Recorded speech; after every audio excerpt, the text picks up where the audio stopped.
L'émission qui suit a été réalisée par les membres de la communauté avec l'aide de Télé Cogeco.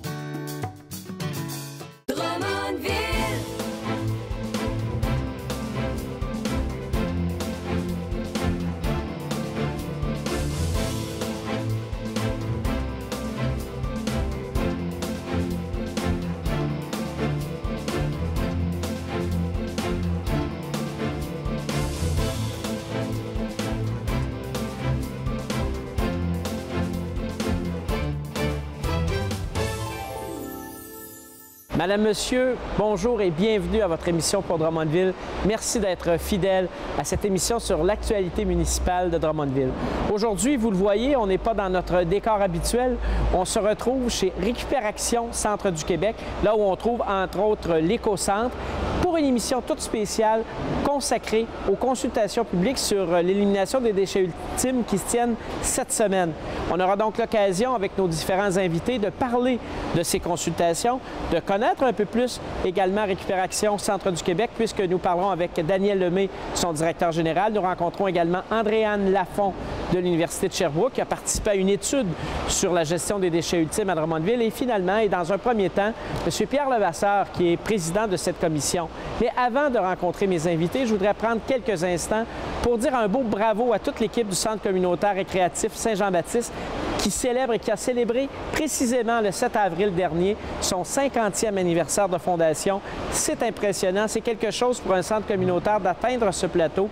On sait qu'à Drummondville, la communauté de Saint-Jean-Baptiste est très liée, c'est des gens qui se connaissent, c'est des gens qui s'impliquent et c'est beaucoup grâce à l'implication du centre communautaire.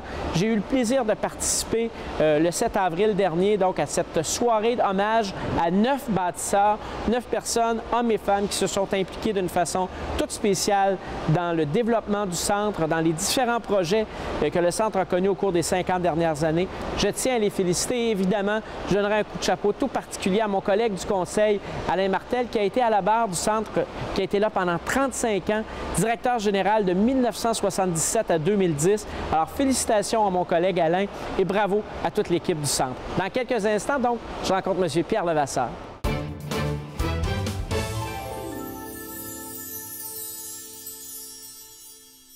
Notre premier invité, il est conseiller municipal du district numéro 12, mais aujourd'hui, nous le rencontrons surtout à titre de président de la commission consultative sur l'élimination des déchets ultimes, M. Pierre Levasseur. Bonjour, M. Levasseur. Bonjour. Alors, j'aimerais que peut-être que vous nous rappeliez le mandat de la commission que j'ai créée dès mon arrivée à la mairie pour qu'on réfléchisse à comment on allait, à long terme, gérer nos déchets ultimes à Drummondville. Alors, rappelez-nous le mandat rapidement. Rappelons-nous effectivement dès le départ que le décret de 2013 signifiait que dès 2018-2020, effectivement, il est possible que le site d'enfouissement ferme. Donc, dans ce contexte-là, vous nous avez demandé, et à savoir qu'est-ce que l'on va faire avec nos déchets en 2018-2020 si jamais le gouvernement du Québec décidait de fermer le site, ce que l'on ne sait pas encore. Donc, dans ce contexte-là, première étape qu'on a franchie, c'est d'évaluer quels sont les besoins actuellement pour la ville de Drummondville, mais la MRC, parce que vous nous aviez demandé aussi de travailler au niveau de la MRC. Donc, une fois le comité créé, 12 personnes sur le comité, on a identifié environ 65 000 tonnes de déchets qui touchent le résidentiel, bien sûr, les industries, les commerces, les institutions, mais également les producteurs de produits de construction. Donc, on a 65 000 tonnes là, actuellement, par année, pour lesquelles il faut faire quelque chose. L'autre étape qu'on a voulu faire, c'est d'identifier auprès de la population quel est le niveau d'acceptabilité sociale de la population. On a fait faire un sondage par la firme Léger, bien connue au Québec, qui nous disait, écoutez, plus de 85 % des gens font confiance au Conseil pour trouver la meilleure solution possible, d'une part.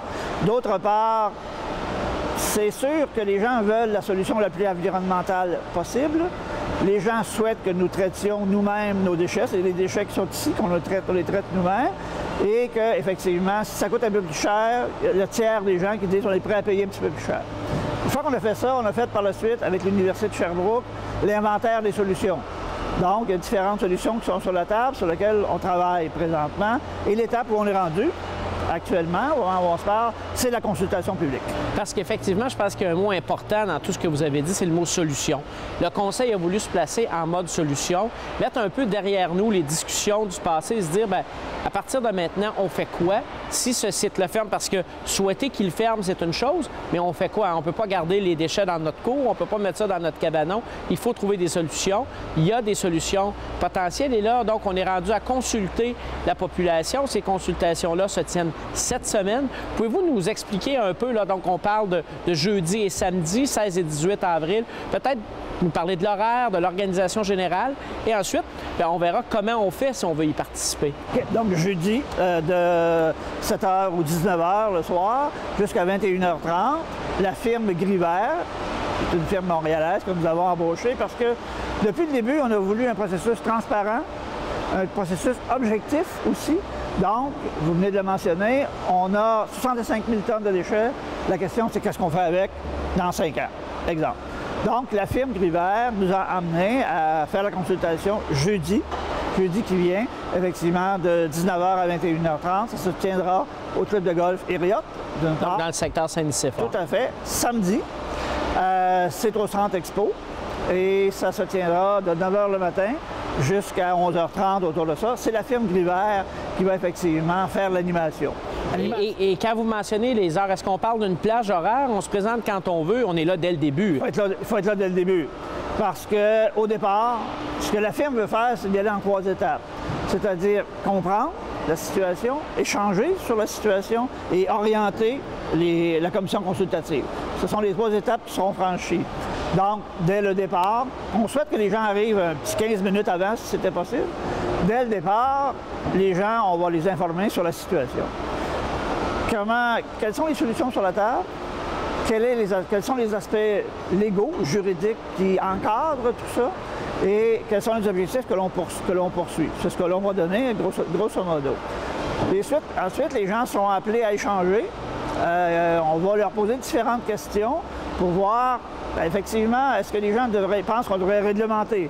Parce qu'actuellement, on ne réussit pas à valoriser la totalité des déchets. La preuve de ça, c'est qu'on est à peu près à 55 %. On devrait être à 60-65 %. Donc, il y a une partie des déchets qui ne sont pas valorisés. Est-ce que les gens sont prêts à ce que l'on réglemente par rapport à ça? Est-ce que les gens sont prêts à faire des efforts supplémentaires? Les gens nous ont dit, on est prêts, on voudrait qu'on gère nous-mêmes nos déchets. On veut bien. Sauf que ça prend un certain volume, peu importe la solution choisie, ça prend un certain volume. Est-ce que les gens seraient d'accord à ce qu'on discute avec les municipalités environnantes? Je pense à la MRC des Mascoutins, je pense à la MRC de Sherbrooke, je pense à la MRC d'Arthabasca et les autres MRC qui nous entourent, qui sont presque au même niveau que nous, là. Tout le monde cherche la meilleure solution possible. La solution miracle, elle n'existe pas. On essaie de trouver la meilleure solution. Il y a des subventions qui existent pour des projets qu'on peut mettre en place. Varennes est en train de mettre une solution en place qui va se concrétiser d'ici 2 ou 3 ans. Donc, dans ce cadre-là, on veut que les gens nous orientent un peu. Et c'est pour ça qu'à la fin, il y aura une plénière pour permettre aux gens, à tout le monde de s'exprimer. Je pense que ça va être des rencontres fort intéressantes. D'ailleurs, dans les solutions potentielles, on aura la chance tous les deux, même au mois de juin, dans le cadre du congrès de la Fédération canadienne des municipalités, de visiter une usine à Edmonton. Oui, tout à fait. Donc, ça sera intéressant de voir comment... C'est tout neuf, je pense que ça vient à peine d'être inauguré. Je pense qu'ils vont célébrer le premier anniversaire cette année-là. Bon. Alors, les consultations, c'est important que les gens y soient, des gens, des travailleurs, des chefs d'entreprise, les gens de l'ensemble des groupes. Si on veut y participer, on doit s'inscrire. Comment on fonctionne? OK. Vous pouvez vous inscrire par téléphone ou encore sur le site web de la Ville. D'ailleurs, les gens peuvent voir là, actuellement à l'écran les informations relatives à ces numéros de téléphone ou adresses Internet. Donc, avec l'un ou l'autre, et les gens sont appelés à le faire avant le 14 avril prochain parce que vous comprendrez qu'on veut organiser les salles comme il faut, on veut s'installer convenablement, on veut que les gens soient à l'aise lors des discussions. Donc, il faut connaître un peu l'information un peu d'avance, combien il y aura de personnes. Et vous venez de le mentionner, on invite principalement les propriétaires d'industrie, de commerce et les gestionnaires d'institutions à venir parce que pour eux, bon an, mal an, actuellement, les déchets ultimes représentent environ 3 millions de dollars par année. C'est pas banal. C'est beaucoup d'argent.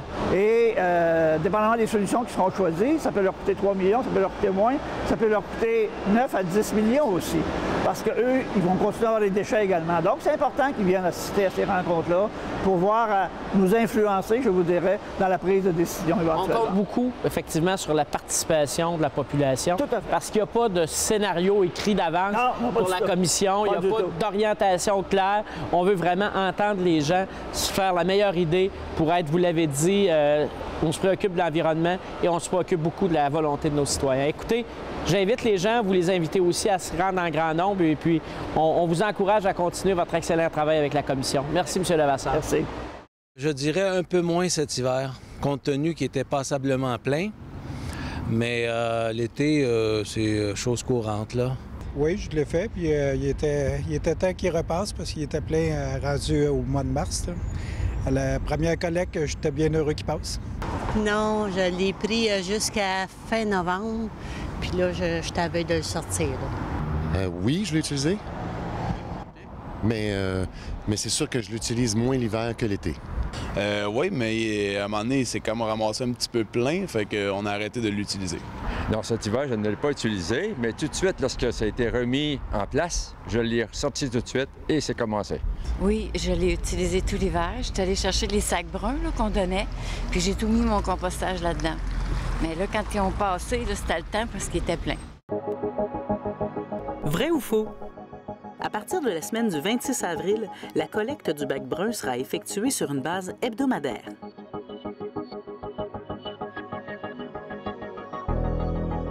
Eh bien, c'est vrai. Vous pourrez dès lors profiter de ce service toutes les semaines, et ce, jusqu'à la fin du mois d'octobre.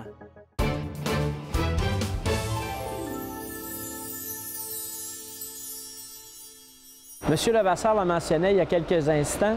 Pour mener sa réflexion, la commission consultative a mandaté un groupe d'étudiants de l'Université de Sherbrooke pour faire l'inventaire des solutions possibles au niveau de la gestion des déchets ultimes. J'ai le plaisir d'accueillir aujourd'hui une des membres de cette équipe, l'équipe Solutions Magiques de l'Université de Sherbrooke, Andréane Leblanc. Merci beaucoup d'être ici aujourd'hui. Vous avez vraiment fait un travail sérieux.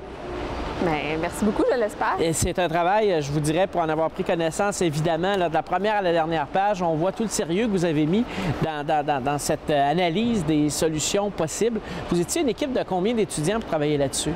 5 finissants au baccalauréat en environnement de l'Université de Sherbrooke. Donc, c'était dans le cadre d'un de vos cours? Oui, c'est ça. Un cours de fin de bac. Fin de programme, oui. Et vous l'avez fait, vous avez été accompagné également par des ressources de l'université, par des professionnels dans ce travail-là? Oui, par notre enseignant qui agissait à titre de directeur de projet et par des experts de l'université aussi qui nous ont épaulés dans l'étude des technologies. Parfait. Et donc, vous avez étudié un certain nombre de technologies. Vous avez vu un peu les coûts, les avantages, les inconvénients, les impacts sur l'environnement. C'est vraiment tout ça que vous avez analysé et que vous allez présenter là, dans le cadre des consultations jeudi et samedi. Oui, dans le fond, on a fait premièrement un inventaire de toutes les technologies d'élimination des déchets ultimes au complet, pour ensuite analyser en fonction des besoins de la MRC de Drummond en particulier, voir quels sont les impacts et avantages environnementaux, économiques et sociaux de chacune des technologies, de voir l'impact que ça aurait sur la communauté de la MRC aussi. Parfait. Pouvez-vous nous parler de ces solutions possibles que vous avez analysées maintenant? Très rapidement, évidemment, là, de chacune d'entre elles. Vous en avez étudié combien? Oui, en fait, au niveau du traitement des déchets ultimes, pas uniquement des matières compostables, on parle de 4 technologies. L'enfouissement qui est déjà bien connu de la majorité de la population. Puis 3 technologies qu'on appelle du traitement thermique. Il s'agit de l'incinération, la gazéification et la pyrolyse. L'incinération, c'est une technologie qui est elle aussi assez bien connue, surtout utilisée en Europe étant donné le manque d'espace par rapport à l'Amérique. Ensuite, la gazéification, c'est une technologie qui est plus en développement présentement ici. On a quelques usines de démonstration à Sherbrooke et notamment l'usine d'Edmonton. Puis, pour ce qui est de la pyrolyse, c'est une technologie qui est moins utilisée, qui est surtout utilisée au Japon. Donc, on l'a étudiée, mais c'est une technologie qui est moins applicable ici. Il n'y a pas d'expertise québécoise présentement à ce niveau-là. Tout à l'heure, M. Levasseur faisait référence à ce qui se passe à Varennes, entre autres, au niveau des déchets. Est-ce que c'est une des solutions que vous avez analysées et ça se place comment là, dans les différentes solutions que vous avez vues? La biométhanisation, c'est une technologie qui permet le traitement des matières putrescibles, donc uniquement des matières compostables. La problématique ici à Drummondville, c'est qu'on veut gérer l'ensemble de nos déchets. Donc la biométhanisation ne s'applique pas pour gérer l'ensemble des déchets ultimes. Excellent.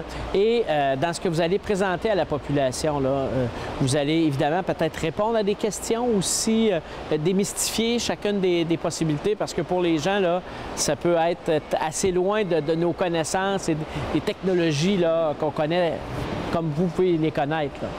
Oui, dans le fond, moi, ce que je vais présenter, c'est les 4 technologies que je viens d'énumérer. C'est certain que je n'irai pas trop dans les détails. Je vais essayer d'aborder les avantages et inconvénients de chacune des technologies pour la population de la MRC de Drummond. Je vais essayer de voir quels sont les facteurs à privilégier dans le choix d'une solution, parce qu'évidemment, peu importe le choix qu'on fait, il n'y a pas de solution parfaite. Il va toujours y avoir des impacts environnementaux et des enjeux économiques. Donc, c'est important que la population sache ce qui doit être pris en considération dans leur choix.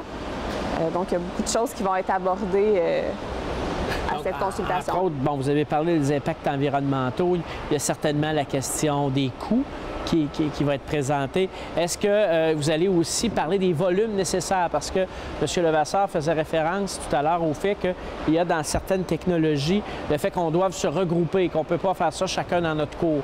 Est-ce que ça, c'est un des éléments que vous allez présenter?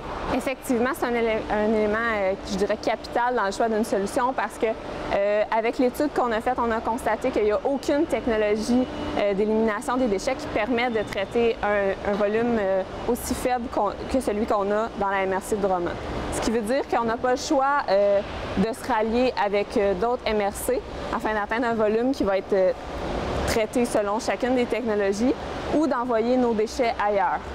Donc, le facteur de localisation de la future solution qu'on va mettre en place est super important de savoir est-ce qu'on veut continuer à accueillir les déchets d'autres régions ou on préfère envoyer nos déchets ailleurs et subir les impacts aussi qui sont liés avec le transport. Là. Ça va être certainement très intéressant jeudi et samedi d'entendre votre présentation, de pouvoir se faire une meilleure idée des différentes solutions possibles.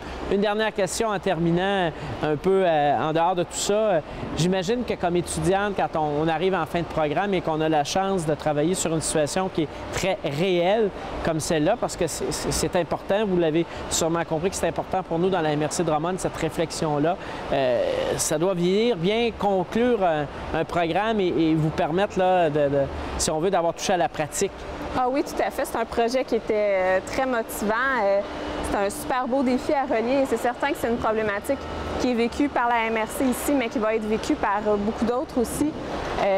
C'est bien beau, c'est sûr qu'on dit la réduction, le recyclage, la valorisation, c'est à prioriser et je vous dirais certainement pas le contraire, sauf que c'est pas suffisant. On a des déchets, on les produit, ils ne disparaîtront pas par magie. Non, bien effectivement, écoutez, merci énormément et encore félicitations à toute votre équipe pour l'excellente analyse, l'excellente recherche que vous avez faite. Il y a plusieurs gens, écoutez, vous avez fait cette présentation au comité, vous l'avez fait au conseil municipal et on n'a entendu que de bons mots sur le sérieux du travail que vous avez fait, l'objectivité de l'analyse. Alors, félicitations encore. Je transmettrai ça aux membres de votre équipe. Bien, merci d'avoir été là. Très peu, très peu. Ben, c'est parce que comme je fais très peu de compost, ben, puis que les branches, feuilles mortes et autres, ben, c'était déjà fini, ben, l'hiver, j'avais moins de besoin d'utiliser mon bac brun. Cet hiver, j'ai été partie un certain temps, fait que j'ai pas pu m'en servir tant que ça, là. Mais habituellement, l'été, je m'en sers, oui. Pour la pelouse, pour la nourriture et tout, là. Ben, on a commencé ça fait pas longtemps, nous autres, chez nous, là. Mais avant, on faisait pas ça, puis on voyait pas les avantages de ça, là. En partie, à l'occasion, bien, c'est moins tentant l'hiver. Malheureusement, non, je n'ai pas utilisé le bac brun parce que c'est pas adéquat pour les logements du centre-ville. Non, parce qu'ils ne ramassaient pas durant la période hivernale. Donc, on a décidé de ne pas en mettre tout simplement, mais on vient de recommencer là, présentement.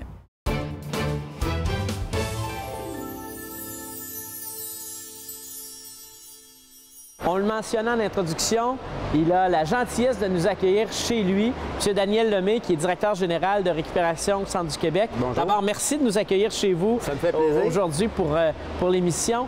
Peut-être pour commencer, une question bien générale. Qu'est-ce que ça fait Récupération Centre du Québec? On sait qu'on retrouve ici l'éco-centre, on en parlera tout à l'heure. Oui. Mais Récupération Centre du Québec, c'est beaucoup plus que l'éco-centre. Oui. Parlez-nous de Récupération. En fait, Récupération Centre du Québec existe depuis 1983, donc on a maintenant 82. Donc on a 33 ans d'existence maintenant. On est un OSBL, un organisme sans but lucratif. En fait, on est une entreprise adaptée qui fait en sorte qu'on donne de l'emploi à une majorité de personnes handicapées ne pouvant travailler dans des conditions ordinaires de travail. On fait partie d'un réseau qui existe une quarantaine d'entreprises comme nous au Québec, chapeauté par Emploi Québec, qui est évidemment le programme de subvention qui nous aide à combler une partie des salaires des personnes pour la non-productivité de ces gens-là. En fait, Récupération au Centre du Québec, c'est près de 200 employés. C'est beaucoup. Oui, c'est quand même beaucoup. Dans 3 secteurs d'activité, on est 65 % c'est des personnes handicapées qui travaillent chez nous. Nos 2 secteurs qui nous intéressent ici, bien, comme vous le mentionnez, il y a l'éco-centre qui a débuté ça fait bientôt 10 ans maintenant, 2007. Et on a la gestion du centre de tri qui est là depuis les débuts. En fait, le centre de tri, c'est plus de 35 000 tonnes par année qui sont récupérées, traitées, triées ici. Comme on voit ici, on est dans une partie de l'expédition là où on entrepose les différents produits. Et il y a d'autres champs d'action au niveau de Récupération au Centre du Québec, par exemple l'entretien ménager, tout ça? Oui, c'est ça. Vous êtes actif à ce niveau-là? Oui, c'est ça. En fait, le centre de tri, l'éco-centre, c'est environ 120 personnes qui travaillent. On fait de la conciergerie aussi dans des édifices municipaux, dont certains édifices de la ville, dans des cégeps, dans des commissions scolaires, dans la région de Drummondville, Saint-Hyacinthe, Granby et Sorel-Tracy aussi. Vous voyez bien nos banlieues, si je comprends bien. Oui, c'est ça. Oui, nos banlieues aussi. Et si on parlait de l'éco-centre maintenant, parce que l'éco-centre, il est connu, je pense, des gens de la MRC de Drummond, mais il gagnerait à l'être davantage. Oui, c'est ça. Quelle est la mission de l'éco-centre? Mais la mission de l'éco-centre, en fait, c'est de donner un lieu permanent aux citoyens, ici de la grande région de la MRC de Drummond, de pouvoir en tout temps, donc, se débarrasser de différents matériaux encombrants. Donc, ça évite d'attendre les collectes de gros rebuts, qui ont diminué d'ailleurs avec les années. Je pense qu'à Drummondville, on en a maintenant seulement 2. Donc, les gens peuvent apporter ici du bois, des matériaux de construction. On fait toute la gestion des RDD aussi, les résidus domestiques dangereux, le béton, différentes choses, le métal aussi. C'est pas que les déchets ultimes là, que les gens peuvent apporter ici. À la limite, ça peut être aussi les déchets. Ils peuvent les apporter aussi, mais pas que ça. Pas que ça. Et quand les gens viennent, bien là, on identifie les containers qui doivent aller. Donc, les gens doivent participer en faisant le tri de leur matière pour chacun des containers là, qui est dédié à une matière en particulier. Peut-être localiser l'éco-centre pour quelqu'un qui ne sait pas où ça se trouve. Bien, l'adresse, c'est le 5620 rue Saint-Roch. En fait, c'est en arrière du centre de tri. Donc, un accès facile, évidemment, par le boulevard Saint-Joseph, mais aussi par le boulevard Lemay. Donc, la rue Saint-Roch, pour ceux qui voudraient la situer, c'est la rue qui longe une bonne partie là, de l'autoroute 20, du côté de chez Soucy, entre autres. Là. Effectivement, on est voisin de chez Soucy. Donc, les gens peuvent s'y rendre quand même assez facilement. Viennent avec leur voiture, avec leur camion, arrivent avec les déchets qu'ils souhaitent laisser ici. Les heures d'ouverture? Bien, on vient juste de commencer la période d'été. Depuis le 1er avril, on est ouvert du mardi au samedi, de 8 h le matin à 17h30 le soir. Et c'est géré, si on veut, l'éco-centre en lien avec la MRC. C'est vraiment un projet dans lequel les 18 municipalités de la MRC de Drummond sont impliquées. Oui. En fait, c'est une gestion participative dans laquelle Récupération a construit au début les installations de l'éco-centre. Et c'est une gestion à livre ouvert, de sorte que les municipalités de la MRC vont payer directement les coûts qui sont rattachés au transport, évidemment, et à la valorisation des matières, qui, à 80 % c'est des matières qui sont envoyées chez des recycleurs aussi. Donc, le budget de l'éco-centre, si on veut, il est financé par les 18 municipalités de la MRC de Drummond. Exactement. Donc, c'est un budget, qui est près de 700 000 $ par année? 680 000 pour être exact, là, le budget de cette année, là, qui est le même que celui de l'an passé. Par contre, au niveau De l'achalandage, cette année, on a atteint en 2014 plus de 42 000 visiteurs sur une période annuelle. C'est plus de 6 500 tonnes qui sont récupérées. Donc, c'est quand même en croissance, mais je pense qu'il faut le faire connaître davantage aussi, puis on a de la place encore pour pouvoir recueillir. Vous êtes là, il y a des gens pour accueillir les citoyens. Écoutez, on vous remercie beaucoup. C'est important d'avoir des partenaires comme vous pour les municipalités, pour aller de l'avant, pour vraiment jouer notre rôle au niveau de récupération et tout ça. Alors, merci beaucoup. Merci encore de votre accueil aujourd'hui. Puis, évidemment, on invite les téléspectateurs à venir à l'Écocentre, à profiter de ces installations qui sont vraiment intéressantes, vraiment efficaces chez nous, ici, à Drummondville. Merci, M. Lemay. Merci.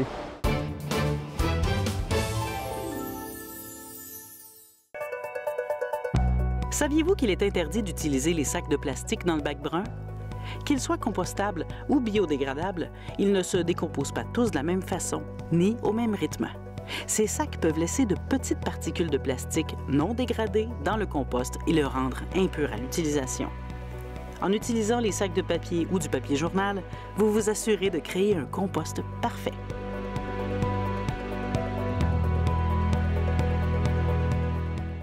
En terminant, je veux encore une fois vous inviter à participer à ces consultations cette semaine, jeudi 16 et samedi 18 avril. C'est important que vous y soyez. On le disait tout à l'heure, il n'y a pas déjà de solution connue, il n'y a pas de conclusion décrite pour cette consultation. Il faut vraiment que vous veniez donner votre point de vue, que vous veniez nous dire ce que vous souhaitez que vos élus considèrent en prenant leurs décisions. Soyez-y, c'est très important. Je vous remercie à l'avance. Je vous remercie encore une fois d'avoir été avec nous cette semaine et je vous invite à être des nôtres lundi prochain, le 20 avril, pour la prochaine séance de votre conseil municipal. Merci beaucoup.